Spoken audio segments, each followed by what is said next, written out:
Olá pessoal, meu nome é João Batista, sou procurador do Estado de Tocantins. Como eu havia prometido no primeiro vídeo, no final do primeiro vídeo, a partir desse vídeo e no próximo, eu vou analisar um pouco a respeito daquelas matérias que são, na minha visão, mais cruciais para que você estude nesses dias que antecedem a prova objetiva do concurso de procurador do Estado de Tocantins.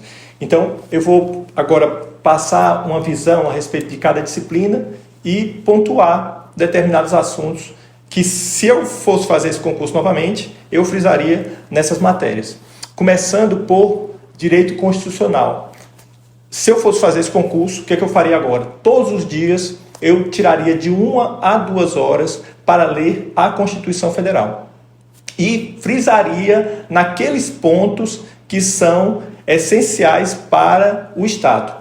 Competência do Estado, competência da União. Eu frisaria tanto a competência comum do artigo 23 como a competência do artigo 24. Eu frisaria em intervenção federal. Eu frisaria também a parte de precatórios. É muito importante que você leia e releia o artigo 100 da Constituição. Eu leria também e estudaria um pouco a respeito do sistema constitucional de crises. Intervenção federal, como eu já falei, estado de sítio, estado de defesa, seriam pontos que eu frisaria.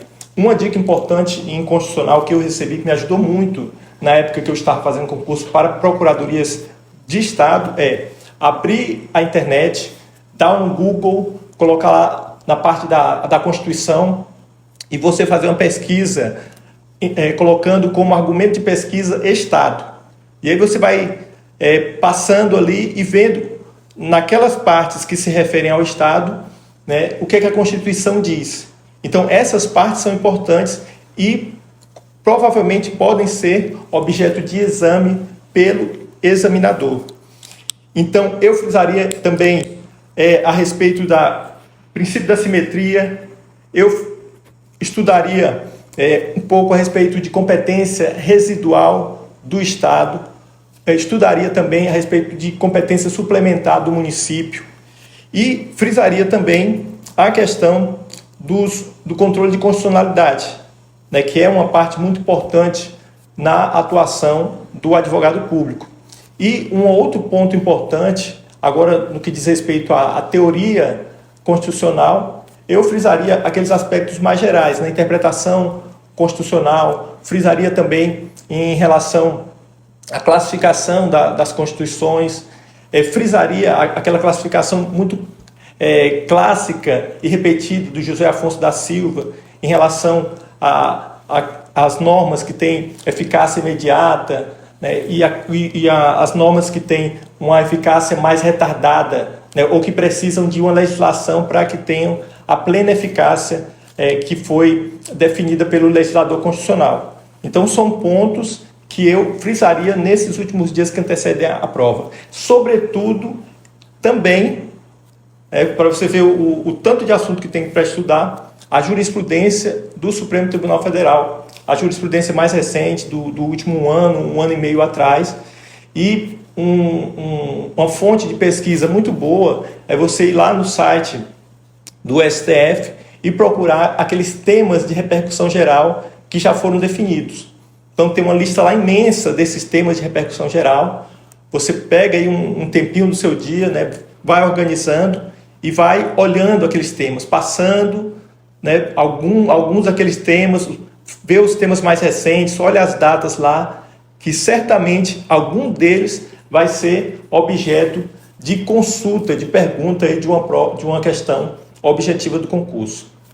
Na parte de direito administrativo, também serve a dica em relação ao estudo da jurisprudência mais recente do STF.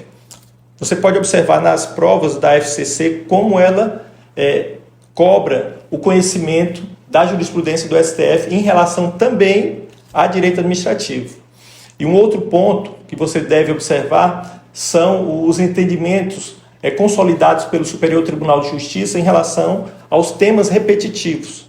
Então você vai lá também no site do STJ, olha lá em recursos repetitivos que já tem lá montados em um bonitinho e vê na parte de direito administrativo.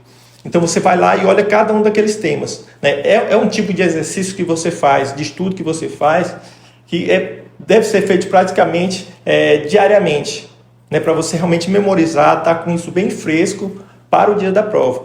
Porque na hora da prova, o examinador tende a embaralhar o entendimento que foi colocado ali na jurisprudência, né? Ele coloca no enunciado um caso e aí ele pede para você o conhecimento preciso daquele entendimento.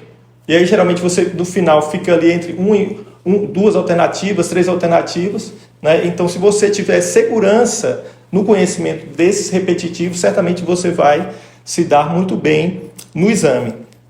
E, ademais, o que eu faria? Eu leria praticamente, se não todas, as leis que estão previstas aí no edital. Lei de concessões, PPP, anticorrupção, OCIP, OS, empresas públicas, né, as estatais, também deve ser objeto de sua leitura, ação popular, mandado de segurança, o estatuto do servidor aqui do estado do Tocantins, né? Então você deve se dedicar um pouquinho na leitura desse estatuto para ver quais são as peculiaridades. Tem muita coisa do estatuto do servidor aqui do Tocantins que é uma repetição da Lei 8.112. Então você vai perceber que guarda similitude, uma certa estrutura, mas também tem questões que são diferentes, né, que você deve observar. Por exemplo, na Lei 8.112 e na jurisprudência do STJ, no que diz respeito às férias do servidor, na Lei 8.112, você, cumprindo aquele primeiro período aquisitivo de férias, né, você pode gozar as férias e pode logo imediatamente pedir outras férias, né, segundo a leitura do STJ para a Lei 8.112. Já aqui no estado do Tocantins, de acordo com a lei, o nosso estatuto, né, a Lei 1.818, nós precisamos sempre cumprir um período aquisitivo, né, diferentemente do plano federal. Então são diferenças que você deve observar. Responsabilidade administrativa, LINDB, uma outra questão, uma outra lei que deve ser foco da sua atenção. Lei de acesso à informação, Lei Geral de Proteção de Dados, né, que são leis que estão muito na moda e que provavelmente vão cair na prova que vai ocorrer agora em novembro. Então devem ser objetos da sua atenção, se debruçar sobre essas leis, ler, repetir, né, se for o caso, né, naquelas que você não estiver entendendo, pega uma folha de papel, um caderno e tenta fazer uma estrutura ali paralela, um resumo da lei, que vai lhe ajudar muito na fixação do conhecimento. Mas eu sempre repito, faça dezenas de exercícios, né? Se você tiver essa possibilidade, né, compre aquele revisaço da Juspódio, ele é muito bom, né, faça ali os exercícios, já falei isso no vídeo anterior e volto a frisar, aquilo ali, aquele material ajuda muito a fixar o assunto para que você chegue no dia da prova, depois de toda essa atividade, depois de todo esse exercício, né, capaz, né, de conseguir terminar a prova a tempo. A prova da Fundação Carlos Chagas, aqui é um alerta que eu deixo, né, não vai ser simples você terminar a prova no tempo que é dado, né, não porque seja um tempo muito curto, mas que a sua finalidade, o seu propósito é ser aprovado e conseguir ir para a próxima fase. Então, por toda a bagagem que eu já tinha, né, de concursos públicos e mais, né, de questões que eu fiz, então quando eu chegava nessas provas, né, quando eu fiz no Maranhão, quando eu fiz aqui, você ia lendo e tal, começava ali devagarzinho e de repente o tempo voava, né, e tinha aqueles enunciados maiores, uns menores, né, mas tudo ali cobrava a sua atenção, porque um descuido, você perdia uma questão e poderia ser fatal para a sua aprovação, né, para que você logre êxito e vá para a próxima etapa. Falando em direito tributário, eu me resumo aqui em 3 pontos fundamentais que devem ser objeto de leitura e releitura: Constituição, Código Tributário Nacional, súmulas tanto do STF como do STJ. E a dica que eu dei anteriormente, no vídeo anterior, né, também vale para esse vídeo.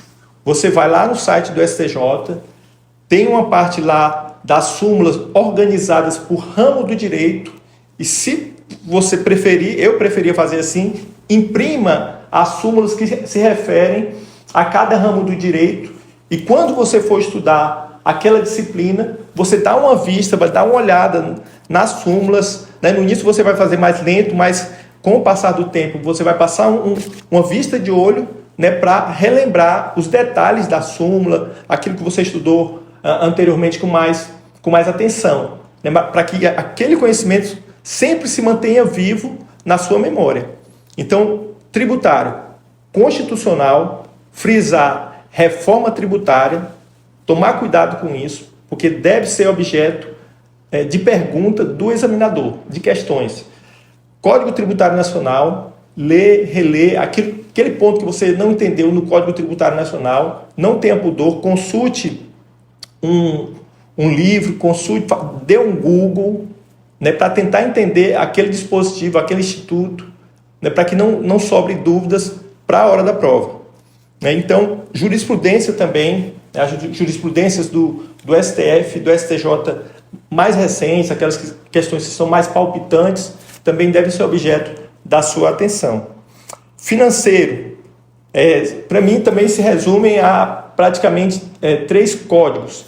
Constituição, na parte lá de direito financeiro, ler e reler. Você também deve se debruçar bastante sobre a Lei de Responsabilidade Fiscal e, ao lado dela, a Lei 4.320. Então, essas 3 leis são as principais leis que você deve estudar. Constituição, Lei de Responsabilidade Fiscal e Lei 4.320. E também se atentar para a jurisprudência do STF em relação a direito financeiro. Eu acredito que se você fazendo isso agora, né, e a gente está falando aqui de um estudo, né, que tem cerca ou até menos de 60 dias, então, por isso de toda essa síntese, concentrar o estudo nesses pontos, lendo e relendo. Certamente você vai fixar essas leis e no dia da prova você vai se sair bem. E por fim, para esse vídeo, vem um estudo que é mais pesado, né? Um estudo de direito civil, direito empresarial e direito agrário. Como a gente está na reta final, está ali na véspera da prova, para direito agrário, eu focaria nas leis. Estudaria as leis, é uma matéria geralmente nova para muita gente, então eu passaria nas leis, estudaria, né, tentaria entender um pouco mais a respeito do direito agrário. Na parte de direito empresarial, focar na lei de falências, recuperação e falências.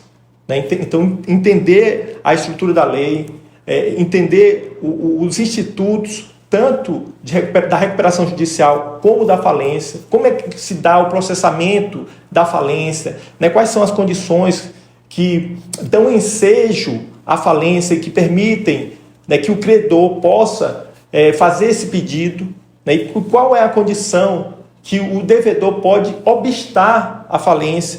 Então, são esses detalhezinhos que já são fornecidos pela lei que você deve se atentar. A mesma forma, também com a parte de recuperação judicial. Você deve também ter uma maior segurança em relação a esses procedimentos.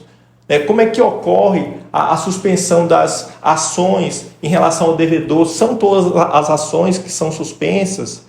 E o juízo universal, ele cabe para todas as ações, e aquelas ações que ainda não estão liquidadas. Atenção para a questão das execuções fiscais.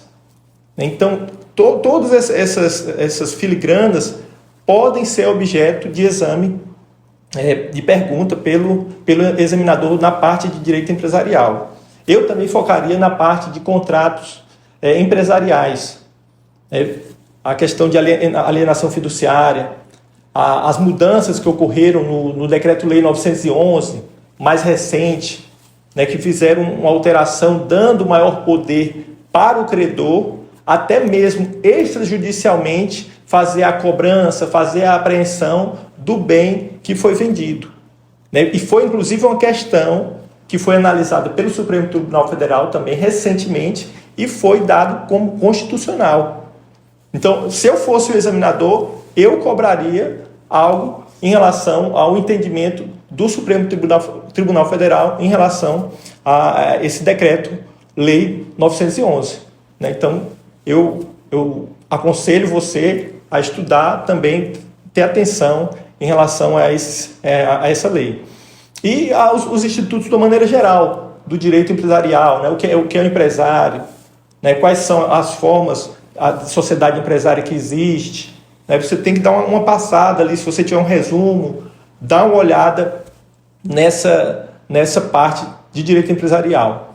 E aqui eu volto a frisar, se você não tiver esses resumos, se não tiver esse material, se estiver precisando, né, de alguma ajuda, de algum apoio, manda um e-mail para a gente, né, que a gente vai ter o maior prazer de compartilhar o material que a gente tem. Se você tiver alguma dúvida em relação a algum ponto, também vai ser uma alegria lhe ajudar nesses pontos.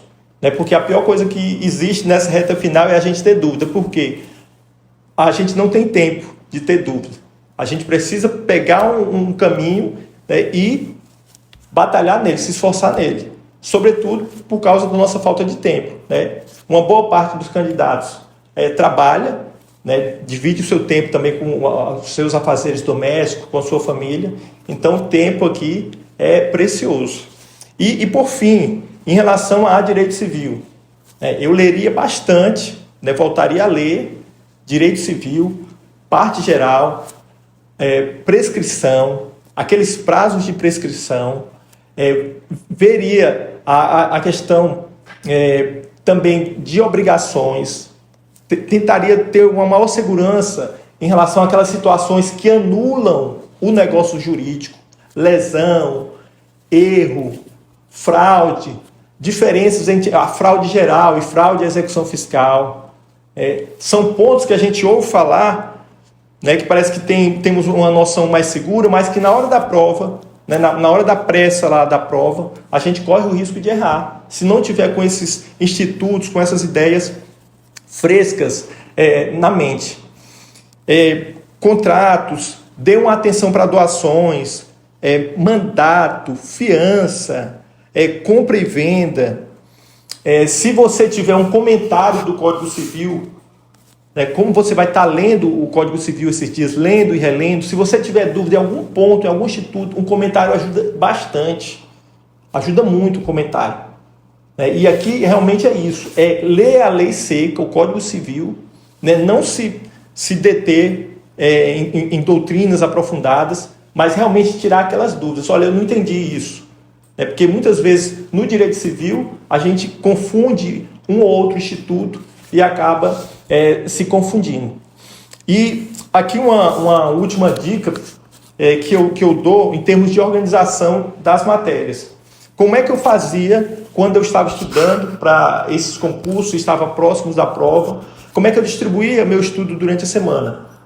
Um turno de estudo eu dedicava, né, a aquelas matérias que eu julgava, né, mais importantes, que tinham um conteúdo programático mais extenso, e dividia a minha semana dessa maneira, né, com essas principais matérias.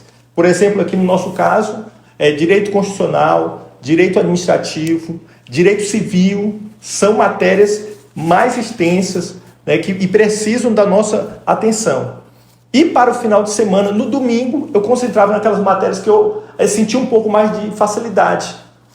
Tipo, direito tributário, direito financeiro. Eu me contentava estudando uma vez por semana. Direito ambiental, né, direito do trabalho. Então, eu concentrava 4, 5 matérias no domingo, né, estudava a manhã do domingo completa, e no restante da semana eu estudava essas matérias maiores, né, mais difíceis, mais importantes para o concurso. Talvez seja uma dica que possa lhe ajudar nessa reta final. E no próximo vídeo a gente fala das demais matérias. Então, boa sorte, bom estudo, foco, concentração e fé em Deus que vai dar tudo certo.